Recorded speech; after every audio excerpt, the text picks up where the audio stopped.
What's up? Welcome into your daily Buckeye Blitz for a Thursday, Thursday, October 9th, 2025.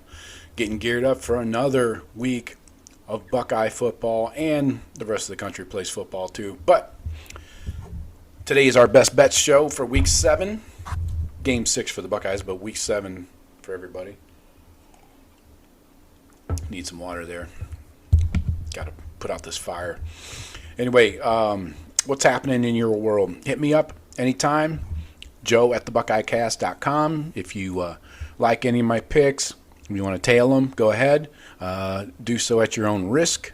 I should actually, let me go back and find my record from last week.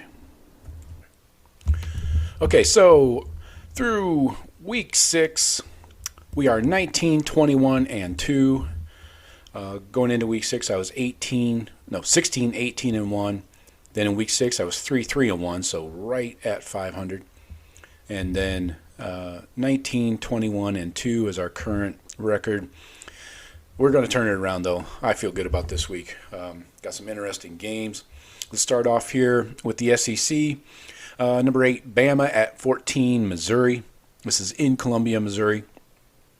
Let's see, Bama's favored by 3.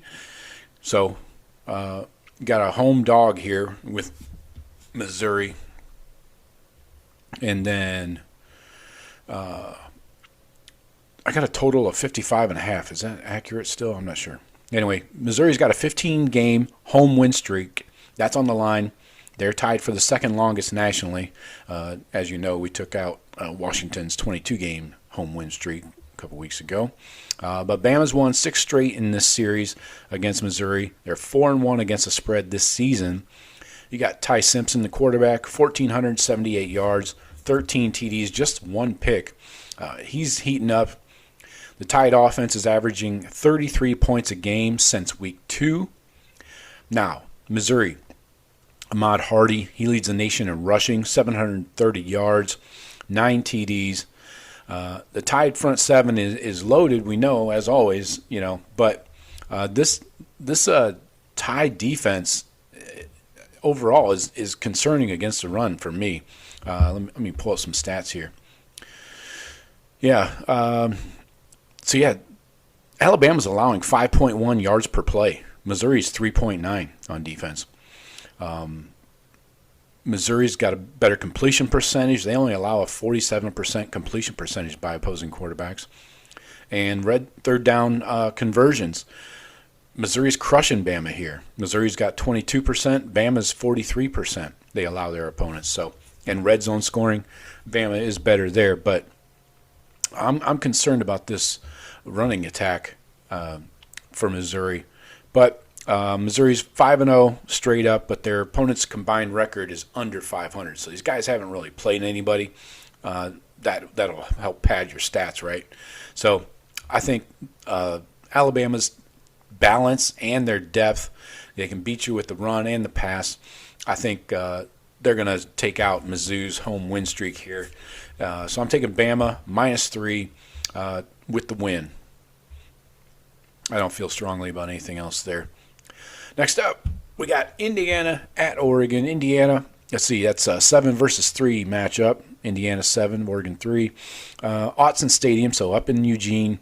Total is 49.5. I got Indiana plus 7.5 right now as the visitor. But Oregon's fresh off of a bye. They had the emotional double overtime win at Penn State we watched. So this is a dangerous bounce back kind of spot. The Ducks have scored on every single trip into the red zone this year. That's 23 for 23. Impressive.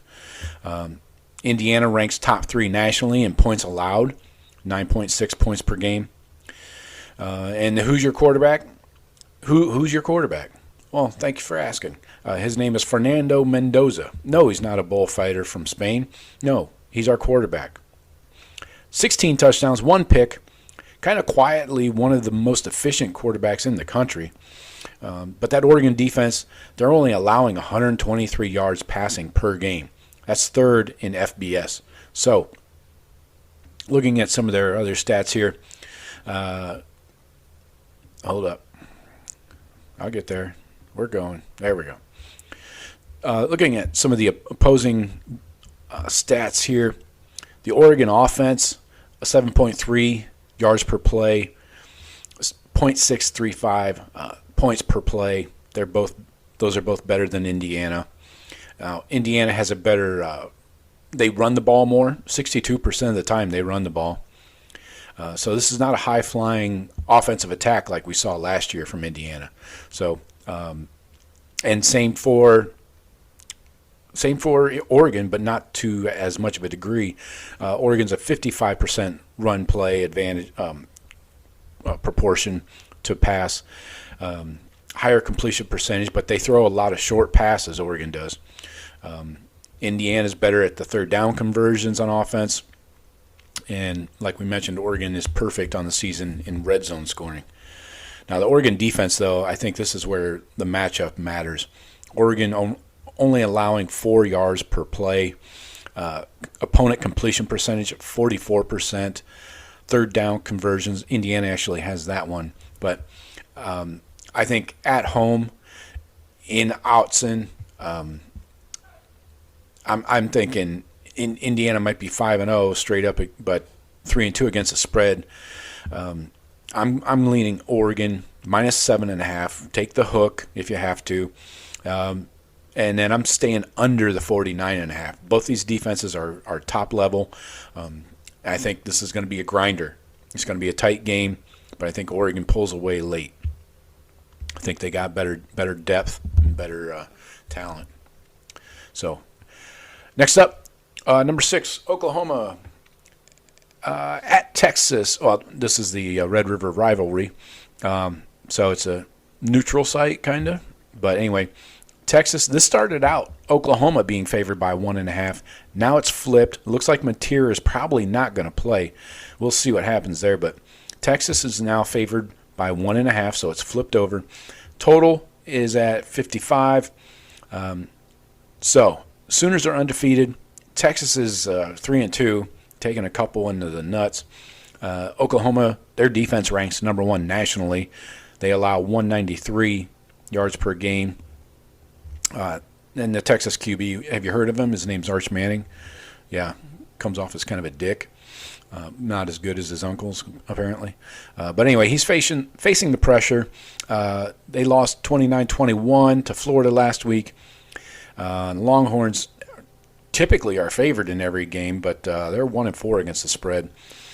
Now, the QB situation I mentioned for OU is still uncertain. John Mateer with the hand issue. But you have a freshman, Michael Hawkins Jr., would be the next man in. Right now, the underdog in this game is 5-2 against the spread in the last 7 meetings. Right now, I'm leaning Texas -1.5. I think Sark and the boys bounce back.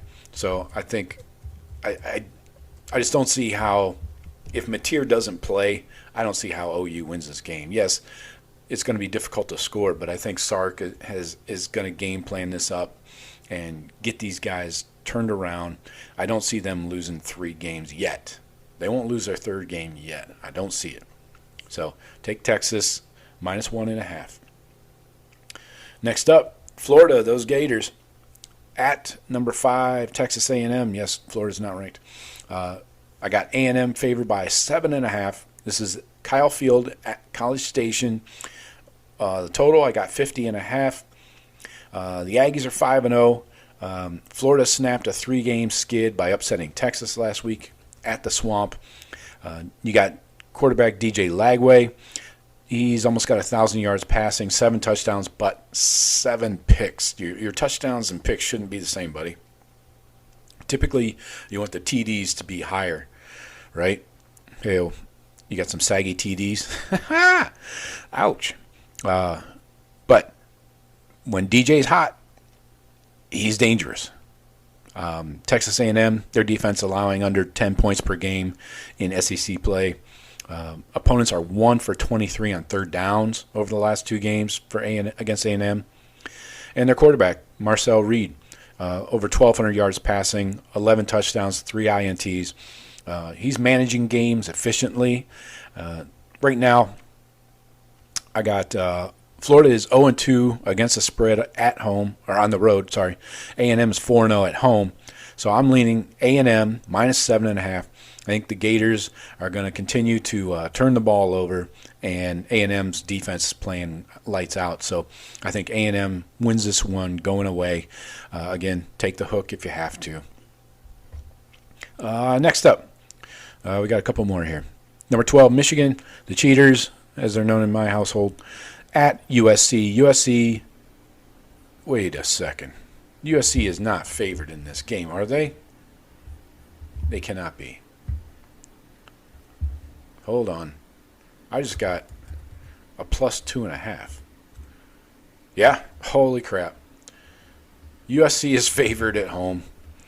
So, USC minus 2.5. Total at 57.5. That sounds super high. That's correct. Okay, I just checked it on Bet Online. 57.5 is the over-under. First, take the under, if I needed to tell you that right off the bat. Spoiler alert. Anyway, the Cheaters are looking for payback. USC beat them back in the 2007 Rose Bowl, 32-18. Is that considered payback if it was like 18 years ago? Seems a little dated. Anyway, Wolverines are 4-1 straight up, but inconsistent on offense. USC's pass game, 283 yards, versus the Cheaters' ground game. They're at over 180 yards rushing per game. So the key stat really is Michigan's defense. They're allowing just 14.6 points per game. USC's defense giving up nearly 25. 25. That's a lot more. So right now USC's 4-1 straight up, but 2-3 against the spread. So when you got these close spreads, you have to fade Lincoln Riley. So I'm taking the Cheaters plus 2.5. They're getting points. This could turn out to be a heavy cheater crowd too out there. So the Cheaters are a more complete team, better in the trenches. Stop me if you've heard that in a USC preview before. Yeah. So take the Cheaters, plus 2.5. I think the quarterback is a big problem, and the running game and defense against USC is a big problem. So USC loses in the mausoleum. Next up, we got one more than the Buckeye game. Number 10, Georgia, minus 3.5 at Auburn. This is at Auburn, Jordan-Hare Stadium. I got a total of 46. Georgia's won 8 straight in this game. 6 by double digits. The Bulldogs refocused after an early season slow start. They outscored Kentucky 14-0 in the first quarter last week. Auburn quarterback Jackson Arnold has 10 total touchdowns, 0 picks, but is yet to face a front like Georgia. Kirby Smart 9-3 against the spread in SEC games since 2021. The betting trend right now, Georgia's trending under in 4 of their last 5 games if you're looking at the game total. So keep that in mind. I'm taking Georgia minus 3.5. The talent gap is still pretty wide. Is it getting closer? I don't know. Huge freeze. Check his phone. So I think the Dogs take them into deep waters and dominate this game late and pull away. So take Georgia minus 3.5. Now your Buckeyes down by the Olentangy. No, this is in Champaign. So Memorial Stadium, Champaign, Illinois. Number 1 in the country, Ohio State, favored by 14.5 at number 17, Illinois. Buckeyes have allowed just 5 points per game all year on average. No red zone TDs given up. Julian Sayin leading the country, 78% completion percentage, 14 TDs. Your combo platter of wide receivers, Carnell Tate and Jeremiah Smith, are unstoppable. Now, the Buckeye defense has to deal with Illinois QB Luke Altmaier, 73.6% completion percentage, 12 touchdowns, 0 picks. He's efficient, for sure. Doesn't make mistakes, but he's untested against this elite defense. The Illinois defense, they gave up 63 points to Indiana earlier this season. That was a hell of welcome to the Big Ten moment for that defense. So the Buckeyes are going to test that secondary too. You're going to see the Buckeyes working those DBs. The Buckeyes are 4-0-1 against the spread this year. Illinois 5-1 against the spread. Is this a question mark? Buckeyes by 14.5. I don't care about the hook. Wind or rain are the only things that are going to keep this close. I think the 14.5 is way underestimated. Take your Buckeyes. They pull away after halftime, and I think the total stays under. So the total is 49.5. I think this is a little tighter, but I don't see how Illinois gets in the end zone until somebody does it. Not on a big play, until somebody walks down the field and puts a drive together and punches it in the end zone. I don't think it can be done, and I don't think Illinois has the playmakers to make big plays. A 50-yard touchdown. I don't see it against this defense. So take your Buckeyes minus 14.5 and the under, and we move on. I think. Let me recap real quick. Bama and Missouri, I take Bama minus 3. Indiana at Oregon, take Oregon minus 7.5 and the under 49.5. The Cotton Bowl. Red River Rivalry at the Cotton Bowl, take Texas minus 1.5. Florida at A&M, take A&M minus 7.5. Michigan at USC, take the Cheaters plus 2.5. I still don't know how that number arrives there. Georgia minus 3.5 at Auburn, take the Dogs and the 3.5. Your Buckeyes minus 14.5 and the under. So let me know what you guys think. Hit me with your score predictions for the Buckeye game anytime. And visit thebuckeyecast.com. Get yourself some equipment, some shirts, hats, long sleeve tees. Get yourself something warm. We got hoodies there to keep you toasty during this chilly season. So I got for you today. Tomorrow's 5 keys for a Buckeye victory. We'll talk to you then. Go Bucks.